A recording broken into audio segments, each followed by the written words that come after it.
Bienvenidos a esta nueva exploración. Hoy nos metemos de lleno en un momento histórico, yo diría que fascinante, el pontificado de Bonifacio II.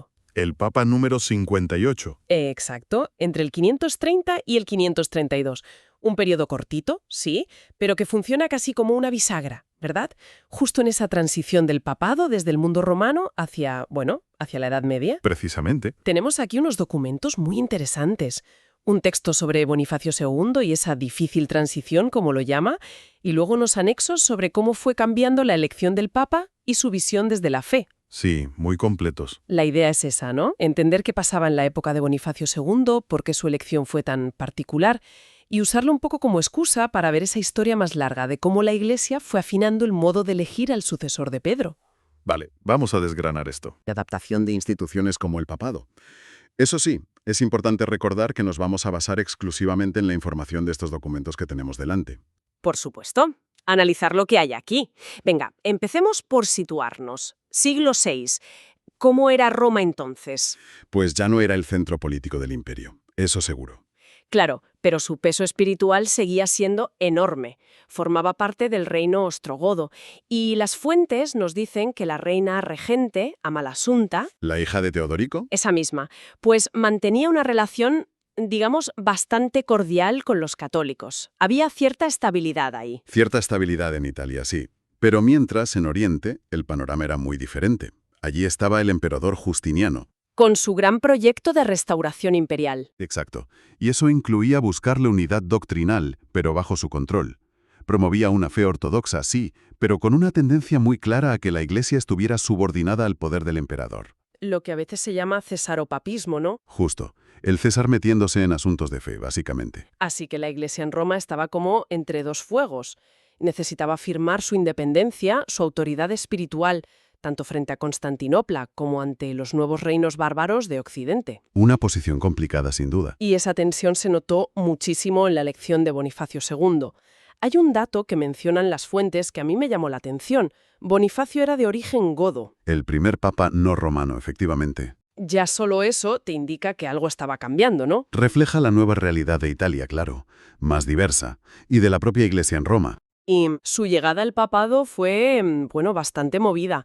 Su predecesor, Félix IV, parece que intentando evitar problemas en la sucesión, Una práctica que a veces se daba. pues lo nombró sucesor directamente, estando él aún en vida, quizá con buena intención para asegurar una transición tranquila. Pero eso no sentó nada bien a una parte del clero romano. Rompía con la costumbre de elegir papa tras la muerte del anterior. Claro. Y la reacción fue inmediata. Un grupo importante del clero no lo aceptó y eligió a su propio candidato, un sacerdote llamado Dioscoro. Y de repente, dos papas electos en Roma. Un cisma en toda regla.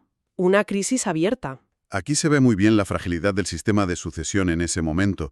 No había un procedimiento claro, universalmente aceptado, y eso abría la puerta a divisiones, a facciones. La intención de Félix IV de evitar un vacío de poder. Acabó provocando justo lo contrario, un conflicto.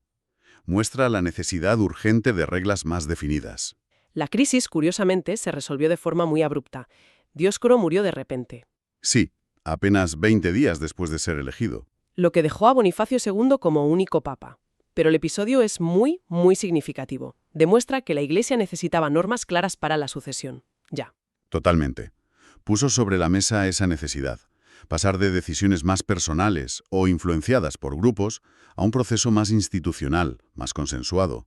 Es la pregunta de fondo, ¿no? ¿Cómo aseguras la legitimidad y la unidad si el propio proceso de elección es inestable? Y a pesar de ese inicio tan turbulento y de que su papado fue corto, solo 2 años, Bonifacio II dejó su huella. Sí, no fue un papado de transición sin más. Siguió la línea de sus predecesores, como Hormisdas, en defender con fuerza el primado romano, la autoridad especial de Roma como sede de Pedro. Las fuentes citan una frase suya a Oriente que es muy clara. A ver, El que no está en comunión con la cátedra de Pedro, no está en comunión con la Iglesia de Cristo. Ahí es nada. una afirmación potente, sí señor. En ese contexto de pulso con Constantinopla estaba marcando terreno en lo doctrinal. Y seguramente aprendiendo de su propia experiencia, tomó una medida importante. Convocó un sínodo en Roma en el 531. Ajá. Y ese sínodo, según estos documentos, prohibió la práctica de que un papa designara a su sucesor en vida. Un paso clave, justo para evitar que se repitiera el problema que él mismo había vivido al principio. Exacto. Quedaba mucho por hacer, claro, pero era un intento de poner algo de orden. Ese sínodo del 531 es un hito interesante. Refleja una toma de conciencia. La elección papal no podía ser una cosa personal. Necesitaba ser un proceso de la Iglesia, más colegiado.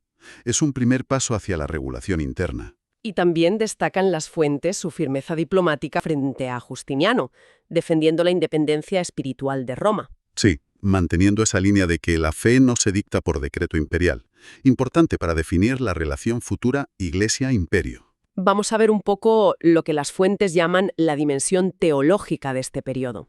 Es un momento en que la Iglesia en Occidente ya no tiene ese paraguas protector del imperio como antes. Claro, el poder político en Occidente estaba fragmentado. Entonces, ¿dónde reside su autoridad? La respuesta que se va consolidando es en la herencia directa de los apóstoles, sobre todo de Pedro, y en la fidelidad al Evangelio. La base espiritual, no política. Se empieza a dibujar esa figura del Papa no tanto como un personaje ligado al poder imperial, sino como un pastor con una misión más universal, en una Europa que se estaba fragmentando.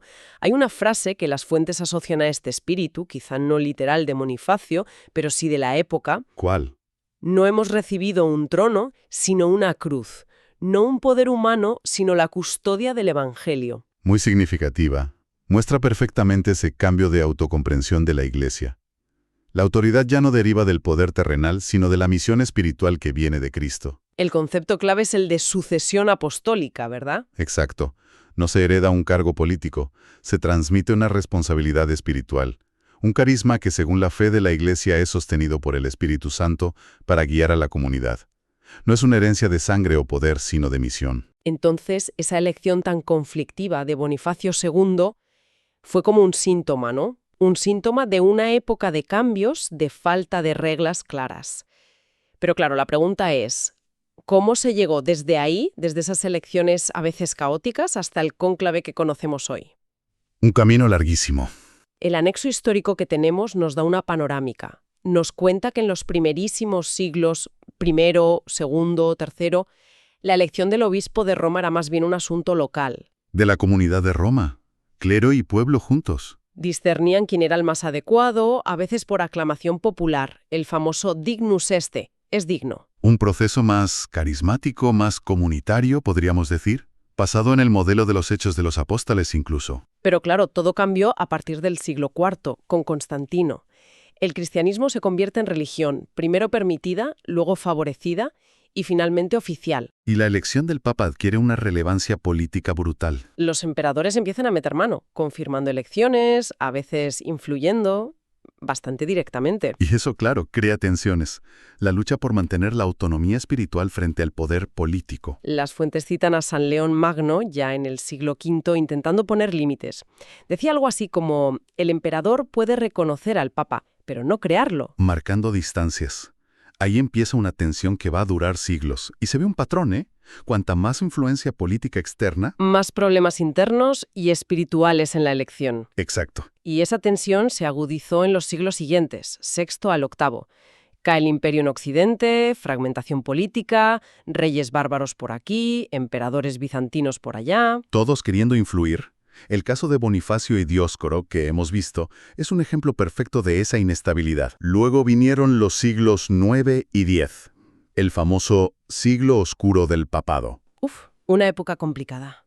Aquí, según las fuentes, la intervención de las familias nobles de Roma y de los emperadores germánicos fue tremenda. El papado se convirtió casi en un peón en sus juegos de poder. Una situación muy grave, que, sin embargo, como pasa a menudo en la historia, preparó el terreno para una reacción. Justo. Esa dinámica de crisis profunda que impulsa una reforma fundamental. Y la respuesta llegó en el siglo XI, con la Reforma Gregoriana. El gran giro. El Papa Nicolás II, en 1059, emite un decreto clave. In nomine Domini. Importantísimo. Este documento, que cita el anexo, reserva la elección papal principalmente a los cardenales obispos. El objetivo era clarísimo: sacar la elección de las manos de los laicos. Ya fueran nobles romanos o emperadores. Devolverla a un cuerpo estrictamente eclesial. Nace ahí el papel central del colegio cardenalicio en la elección. Es un momento decisivo. Se busca institucionalizar la elección para proteger su naturaleza espiritual. Los cardenales asumen esta responsabilidad como un servicio a toda la Iglesia. Se intenta crear un cortafuegos contra las injerencias del poder secular. Ese decreto de 1059 es la base del sistema que, bueno, con cambios y ajustes, llega hasta nuestros días. Exacto.